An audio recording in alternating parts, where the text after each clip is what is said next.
The Equitable Life Assurance Society presents This is Your F.B.I.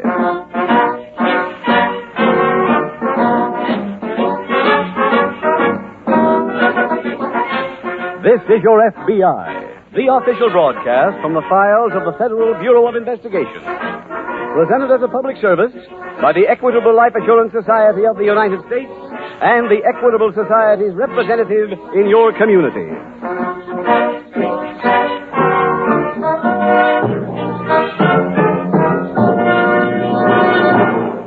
In the Equitable Life Assurance Society of the United States, nearly 4 million members are banded together to build better futures for themselves and their families. Their reasons for becoming Equitable Society policyholders are many, but certainly among the most unselfish and far-sighted Equitable Society members are those parents who have seen the wisdom of an Equitable Education Fund. Fathers and mothers, in just 14 minutes, the Equitable Society will tell you how to make sure that your children get the funds necessary for the education you want them to have through an Equitable Education Fund.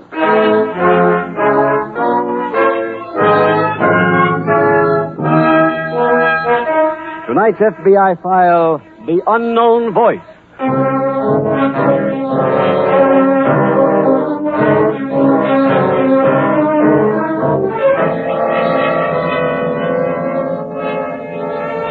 There are many serious crimes that violate the 120 different statutes under the jurisdiction of the Federal Bureau of Investigation.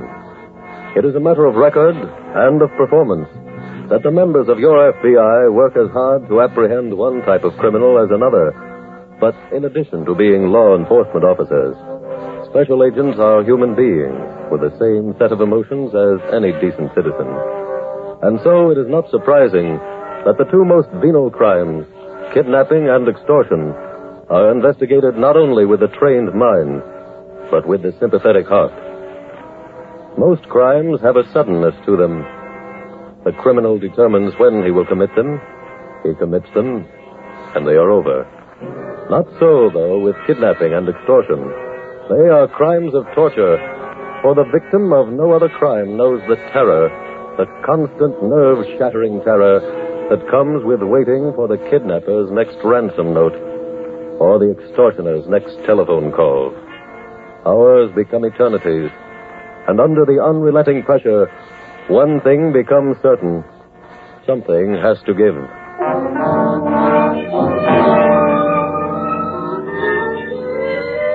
Tonight's file opens in a hotel room located in the downtown district of a large western city. A well-dressed, gray-haired man sits reading the morning paper. Just a minute. Hello, Claude. Come in. Sorry I'm late. I left the house in plenty of time to get here all right by the time the bus Let's came get along. down to business. Very well, Claude. Glad to. Did you bring the money? No. Huh? I said no. Why not? I've changed my mind. Then why did you go to all the trouble of getting up this meeting? I wanted to tell you to your face that I'm not the kind of a man who can be blackmailed. A very nice attitude, Claude. Very nice. I know that you said in your letter you sent me that if I didn't pay, you'd kill me. That's right. But I'm a good judge of men, and you haven't got the courage to kill anybody. Maybe yes, maybe no. You also said you'd go to the papers and tell them what you know about me. Want me to? If you wish, yes. Don't believe you. Then carry out your threat. Go to them. See what happens. Claude, if you really made up your mind not to pay, you'd have gone to the police and had them waiting here for me. Look, I'm not going to pay you a nickel. Now you can get out of here. I'd rather hear you talk, Claude. I said get out. I never want to see you again. Mind if I smoke? Didn't you hear me? Don't get so excited. I've asked you to leave this room. I don't want to listen to any more of your rotten talk. Do you hear me? Why don't you call the police? If you force me to, I will. I'm not going to stand for another. Claude.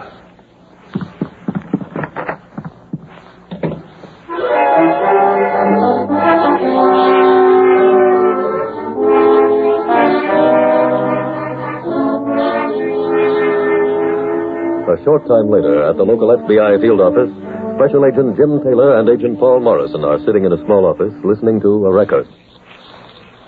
Mind if I smoke? Didn't you hear me? Don't get so excited. I've asked you to leave this room. I don't want to listen to any more of your rotten talk. Do you hear me? Why don't you call the police? If you force me to, I will. I'm not going to stand for another... What?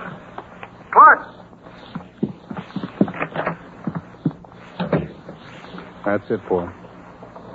That's the record we found on the dictaphone that Claude Adams planted in the hotel room. Well, you can see now why he had a heart attack. You certainly can. Unfortunately, he's the only one who could have given us an ident on the extortioner. Well, somebody else must have seen him at the hotel. Oh, I've spoken to everybody who was on the front desk this morning, to every bellboy, maid, and elevator operator. They couldn't give me a thing. If Adams had only mentioned the extortioner's name once during the conversation, we'd have something to work on. I know. Jim, why would a man who owns a mansion like the one Adams lived in hire a hotel room? When I interviewed his wife, I asked her about that. What did she say? She said that her husband insisted that he had some business he wanted to transact in absolute privacy. I see. Hey, Paul, is my watch right? What? Is it really 5 after 12? Let me see. Yeah, what? Mrs. Adams said she was coming up here at 12 o'clock. Come on, let's get back to my desk, huh? Okay. Go ahead. Thanks. You know, apparently, Paul, whoever came up to the hotel room knew Adams pretty well. Certainly sounded that way. And yet we've let every one of Adams's friends and key employees listen to that record. None of them can identify that voice. Or has Mrs. Adams heard it yet? Yes, I played it for her at her home early this morning. She didn't know who the man was either. Must have been pretty tough for her to listen to that record. Yeah, it was. That's why she wanted a couple hours rest before she came up here. Yeah, I see. Hey, there she is. Hello, Mr. Taylor. Oh, I'm sorry to have kept you waiting, Mrs. Adams. Oh, Mrs. Adams, this is Agent Morrison. How do you do? Mrs. Adams. I'm afraid we still have no word for you on who the extortioner was, Mrs. Adams. Is there anything I can do to help you? Well, yes. You see, we think it's very possible that whoever was trying to blackmail your husband might turn to you now. So there is one way you could help us. How? If either of these people should contact you, please call us immediately. Oh, I will. Oh, that's fine. Now, Mrs. Adams, I think you'd best go back home and get some more rest. If you like, I'll walk you to your car.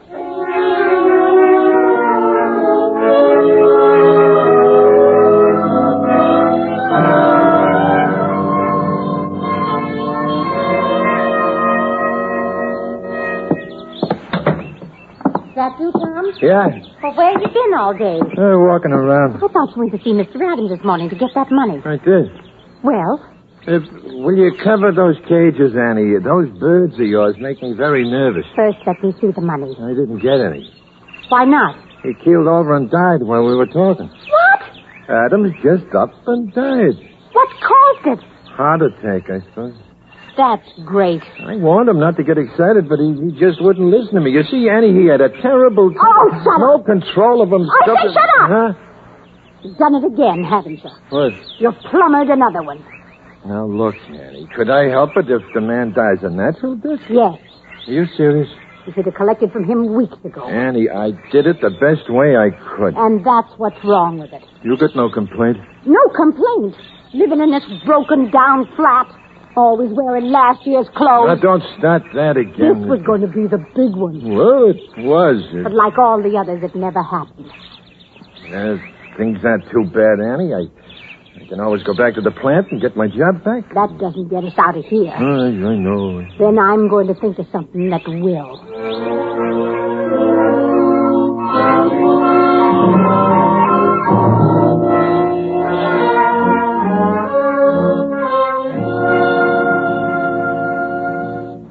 Jim, I hope you had better luck than I did. Nothing at the bank, huh? No, I went over every canceled check and cash withdrawal, and Adams' secretary explained every item. Well, I guess that means that Adams hadn't paid anything before. Not unless it was a long time ago.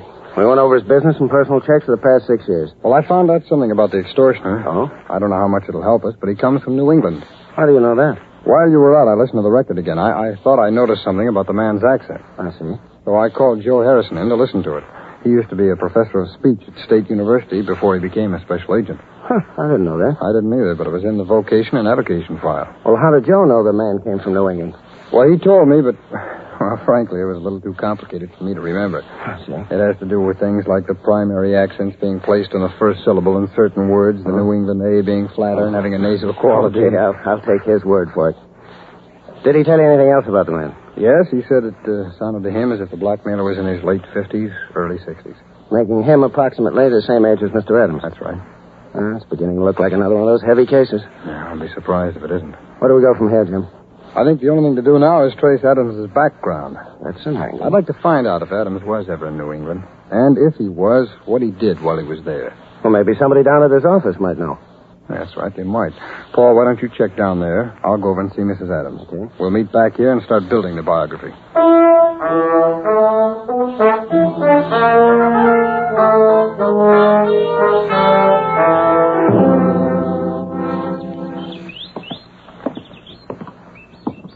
Annie, What is it? about the canaries. Well, Is there any way they can be told that they don't have to sing all the time? I like to hear them sing. Oh. I'm going over to the plant this morning and see about my job. You may not have to. Why not? We might still get that money from Adams. How can we do that?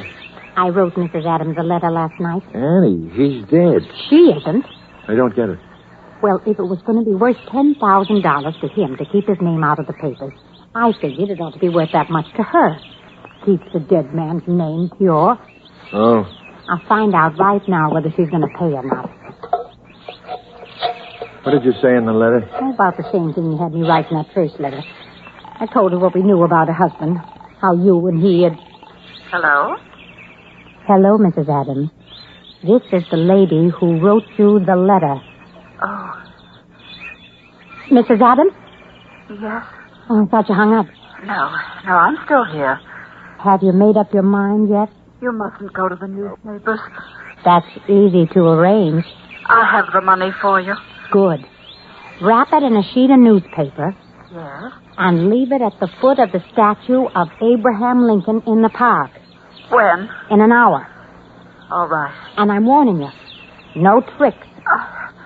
I understand. I'm coming for the money alone. If I don't return home within an hour, my husband will see to it that Claude Adams' name is on every front page in the city.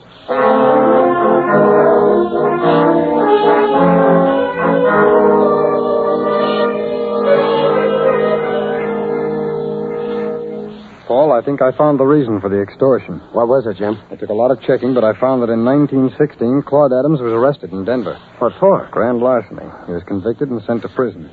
Did Mrs. Adams tell you that? No, but I got to thinking, and I kind of figured that maybe he was eligible for the First World War draft, so I played the hunch.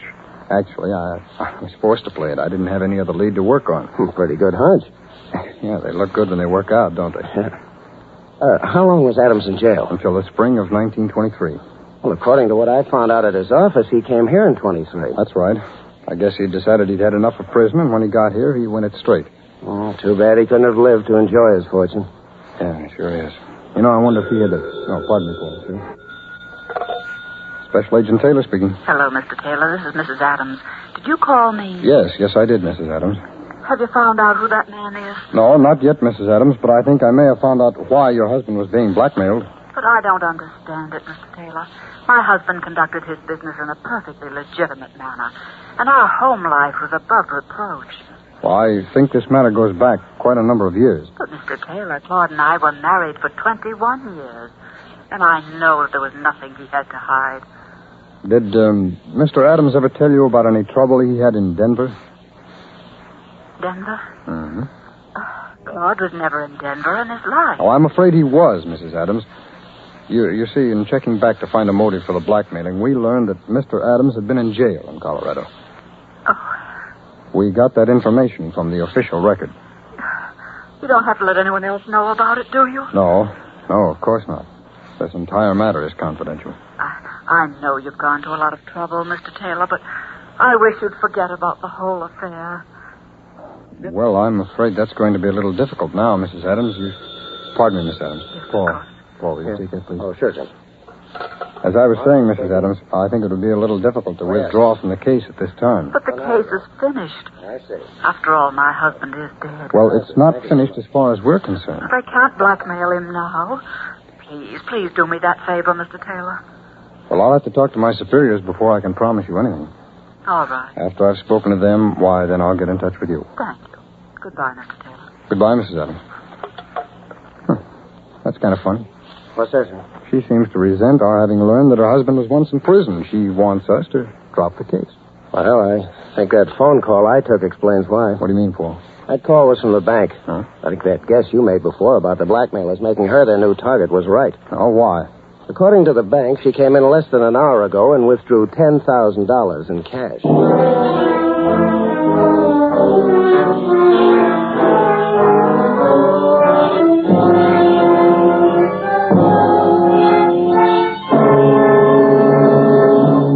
We will return in just a moment to tonight's case from the files of your F.B.I. From scores of ivy-covered towers, the bells of our colleges have summoned young America back to the lecture halls and libraries. Now, for a moment, let's forget the current crop of college students and consider the boys and girls who will be members of the class of 1959 or 65 or 69. Jim, how about that boy of yours? What class will he be in? Well, a class of 66 or 67, I guess, Mr. Keating. Boy, that'll be a great day for me when he enters my old college. If that's the way you feel, Jim, why not make sure that your son really does get the chance to go to your college? Make sure by starting an equitable education fund right now. An equitable education fund? Yes. What's that? It's a plan offered by the Equitable Life Assurance Society to make certain that your children get the funds necessary for the education you want them to have, regardless of what happens to you. Here are 3 things about the plan you should consider. First, you start when your children are young and spread their educational costs over 10 or 15 years instead of taking a licking in 4. Second, when your boy or girl is ready for education, the money is ready and waiting for him right there in the Equitable Education Fund. Third, this equitable plan works whether you live or die. If you are totally or permanently disabled, the fund continues to build up without any further payments. If you die, the education fund becomes fully established immediately. Well, it makes sense to me. I suppose the man to see is an Equitable Society representative. Right, Jim. Get in touch with an Equitable man soon. Or send a postcard care of this station to the Equitable Life Assurance Society. That's the way to make sure that when the college bells are ringing for the class of 1959 or 65, your boy or girl will be there to answer the call.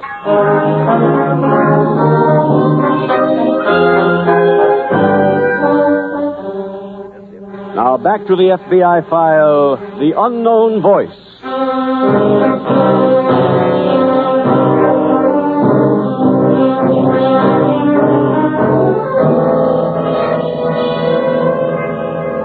The Federal Bureau of Investigation cooperates in bringing this series of crime prevention programs to you for a number of reasons.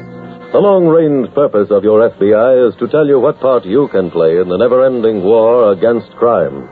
Tonight's case from the files of your FBI offers an illustration of a service that could have been rendered in that war. If Mr. Adams had done what it was his duty to do, his duty not only to himself but to his fellow citizens, he probably would have saved his own life. And he certainly would have prevented the blackmailing of his wife after his death.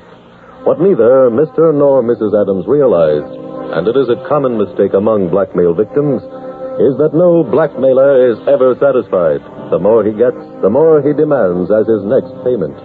In a situation like the one you have witnessed tonight, indeed in any situation in which you know a criminal to be involved, your duty is the same as Mr. Adams's was. It is a simple one. Pick up your telephone and call your local police. Tonight's file continues in the shabby apartment of Tom and Annie Williams. Tom, Yes, dear. what time is it? Almost 11 o'clock. Well, I better get going. For the money? Yes. Annie, don't you think that's a job I should do? No. Why not? I want to make sure we collect. That's not fair. That's how it's going to be. I think she said time to get the money. Well, if she hasn't, I'll wait on one of the benches near the statue. I can wait a couple of minutes for 10,000. I just hope she isn't leading you into a trap. She wouldn't dare. She'd be afraid not to pay. Hand me my purse, will you? Yeah, sure. You wait right here, Tom. Yeah, I will then. Oh, and while I'm gone, don't forget to feed the canaries.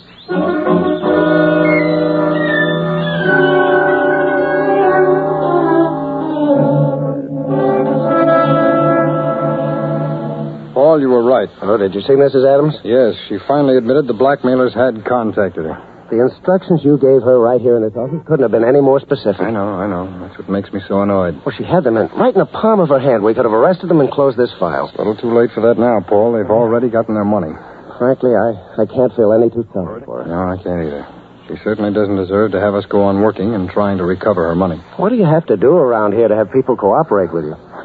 Sure, I don't know. Apparently, she doesn't realize that she's only made a down payment. I told her they'll be back next week for more money. She took a lot of convincing, but she finally agreed that we were right and that she would cooperate with us. She'll have to prove it before I believe her. I think she will. She gave me this letter. I'm sending it to the lab along with the letter that Mr. Adams got. They look to me as if they're written by the same person, don't they? Yes, they do. And even if they turn out to have been written by the same woman, we still don't know very much. We know that it's a man and a woman, maybe a man and wife. But the man comes from New England. That's not much to show for all our work. Well, what do we do next, Jim? Wait for the lab to send back a report. But in the meantime, let's keep checking on Adams' background.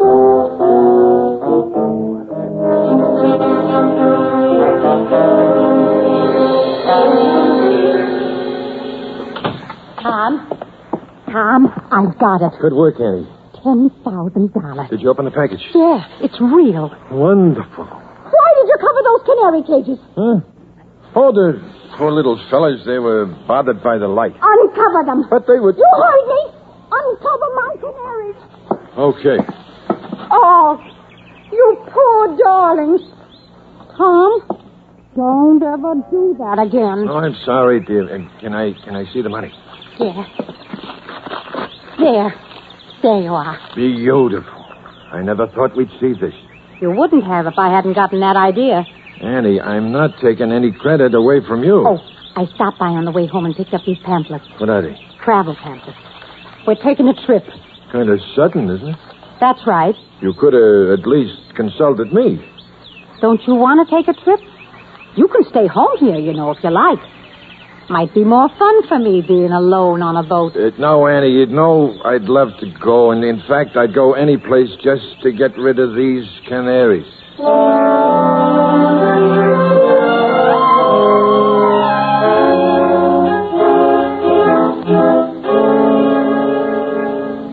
Paul, I found another piece of the puzzle while you were out. Oh, where does this one fit, Jim? Well, the first thing that came in was the report from the lab. There were no latent fingerprints on the letter. But the lab said both letters were definitely written by the same woman. Well, it's kind of a small piece. Yeah, it merely confirms what we thought. But the big piece came when I called the prison in Colorado where Adams had done his time. What'd you call them for, Jim?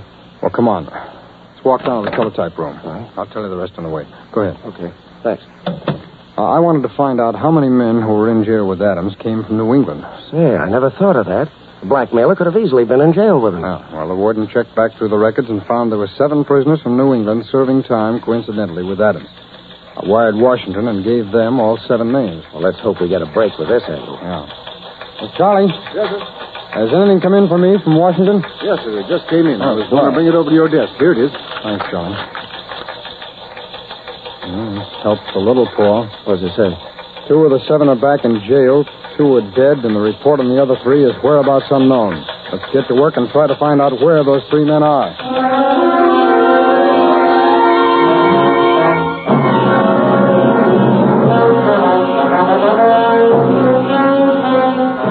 Paul, if it's not one of these 3 suspects, I don't know where we'll turn. No, I doubt the blackmailers would be stupid enough to get in touch with Mrs. Adams again. That'd be a little too convenient for us. Teletype for you, Mr. Taylor. Oh, thanks, Charlie.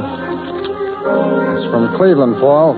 One of the suspects, George Jackson, owns a grocery there. That clears him. 1 down and 2 to go.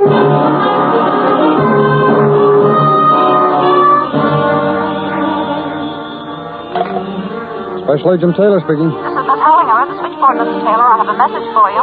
Yes, Miss Hollinger, what is it? The Detroit office called while you were busy on the phone and left this message for you. Harvey Fulton works for a plumbing supply house there. He has not been out of the city for a year. Thank you, Miss Hollinger. Well, Paul, that takes care of suspect number 2. 2 down and 1 to go.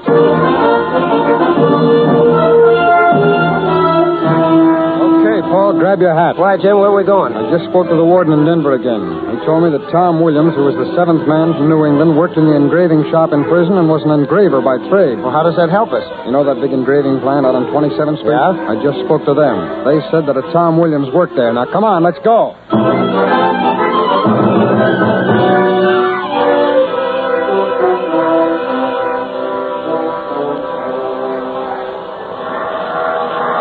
Hey, big crowd out today. Sure. A lot of people are going to get on that boat. I hope the ocean don't get too rough. Oh, don't worry about that. No, I'm not worrying about it. I'm just hoping. We got pills you can take if you feel sick. Oh, that's good. I just hope the canaries are happy with Mrs. Angelo. She'll take good care of them now. Did you call up and tell them to stop delivering the papers? I told you twice I called up. I also called up about the milk. Well, come on. We might as well go up onto the boat. What about our bags? The man said he'd put them in our rooms, didn't he? Yeah, that's right. Get the porter out of the pocket money I gave you. Yes, sir. Let me know when you run short, and I'll give you some more. Yes, sir. Oh, I guess this man here wants our ticket. Hold his package while I look at my purse. Yes, Annie. I'm afraid you two won't be making this trip. Huh?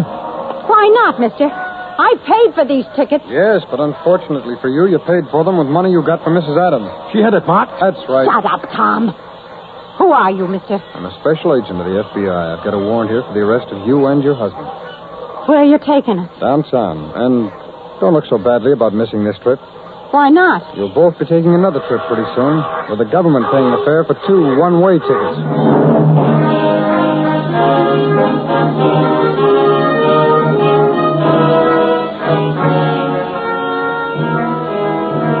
Tom and Annie Williams were tried and convicted for violation of the federal extortion statute. Each was sentenced to a 10-year term.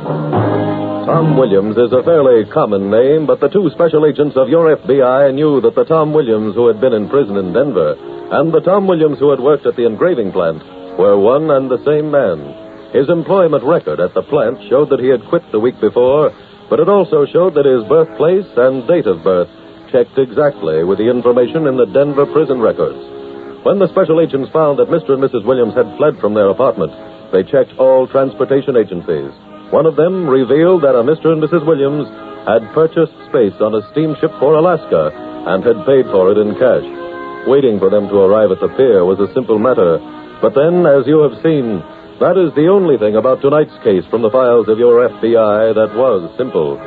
Thus, your FBI not only ended the careers of 2 blackmailers, but also ensured the fact that the knowledge that he was an ex-convict would remain buried with the man we have called Claude Adams.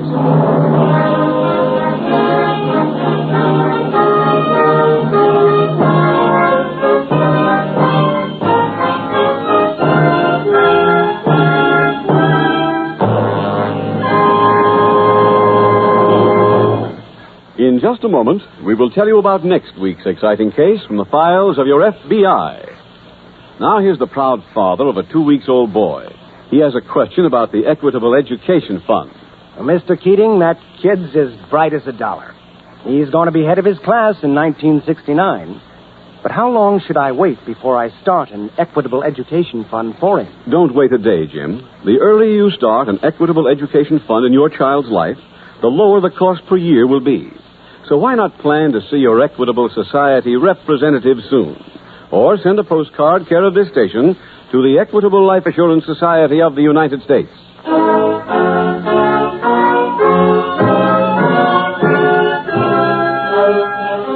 Next week, we will dramatize another case from the files of the Federal Bureau of Investigation. A case exposing the intricate manipulations of a long-sought fugitive. Its subject, Crime on the High Seas. Its title, The Phantom Mine. The incidents used in tonight's Equitable Life Assurance Society's broadcast are adapted from the files of the Federal Bureau of Investigation. However, all names used are fictitious, and any similarity thereof to the names of persons living or dead is accidental. Tonight, the music was composed and conducted by Frederick Steiner. The director was Sid Goodman. The author was Jerry Lewis. Your narrator was William Woodson, and Special Agent Taylor was played by Stacy Harris. This is Your FBI is a Jerry Devine production. This is Larry Keating speaking for the Equitable Life Assurance Society of the United States and the Equitable Society's representative in your community, and inviting you to tune in again next week at this same time when the Equitable Life Assurance Society will bring you another thrilling story from the files of the Federal Bureau of Investigation. The Phantom Mine on This Is Your FBI. This is ABC, the American Broadcasting Company.